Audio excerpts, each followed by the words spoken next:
अब कोई एक रोटी देने वाला भी न रहा मालिक। तबाह हो गए, घर उजड़ गया। आपका गुलाम हूं अब, आपके सिवा कौन उसकी मिट्टी पार लगाएगा।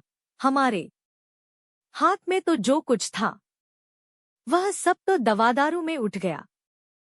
सरकार ही की दया होगी तो उसकी मिट्टी उठेगी, आपके सिवा किसके द्वार पर जाऊं।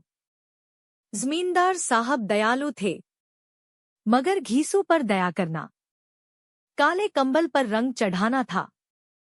जी मैं तो आया, कह दे चल दूर हो यहां से, यूं तो बुलाने से भी नहीं आता। आज जब गर्ज पड़ी तो आकर खुशामद कर रहा है। हरामखोर कहीं का, बदमाश। लेकिन यह क्रोध या दंड देने का अवसर न था। जी में कुटते हुए 2 रुपए निकालकर फेंक दिए, मगर सांत्वना का एक शब्द भी मुंह से न निकला। उसकी तरफ ताका तक नहीं, जैसे सिर का बोझ उतारा हो।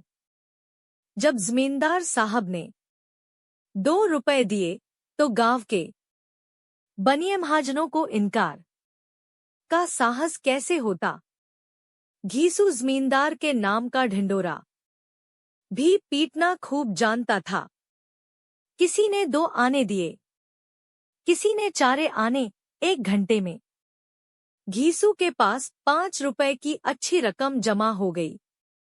कहीं से अनाज मिल गया, कहीं से लकड़ी, और दोपहर को घीसू और माधव बाजार से कफन लाने चले। इधर लोग बांसवांस काटने लगे। गांव की नर्म दिल स्त्रियां आकर लाश देखती थी और उसकी बेकसी पर 2 बूंद आंसू गिराकर चली जाती थी। 3 बाजार में पहुंचकर घीसू बोला, लकड़ी तो उसे जलाने भर को मिल गई है, क्यों माधव? माधव बोला, हाँ लकड़ी तो बहुत है, अब कफन चाहिए। तो चलो कोई हल्का सा कफन ले लें। हाँ और क्या, लाश उठते उठते रात हो जाएगी। रात कोडोट कफन कौन देखता है। कैसा बुरा रिवाज है कि जिसे जीते जी तन ढाकने को चीथड़ा भी न मिले, उसे मरने पर नया कफन चाहिए।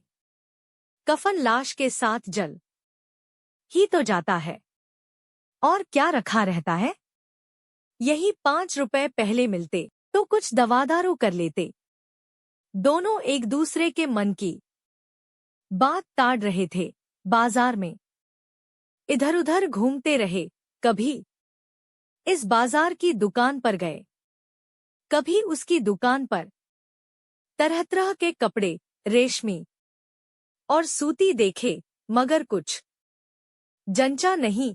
यहां तक कि शाम हो गई, तब दोनों न जाने किस दैवी प्रेरणा से एक मधुशाला के सामने जा पहुंचे और जैसे किसी पूर्व निश्चित व्यवस्था से अंदर चले गए।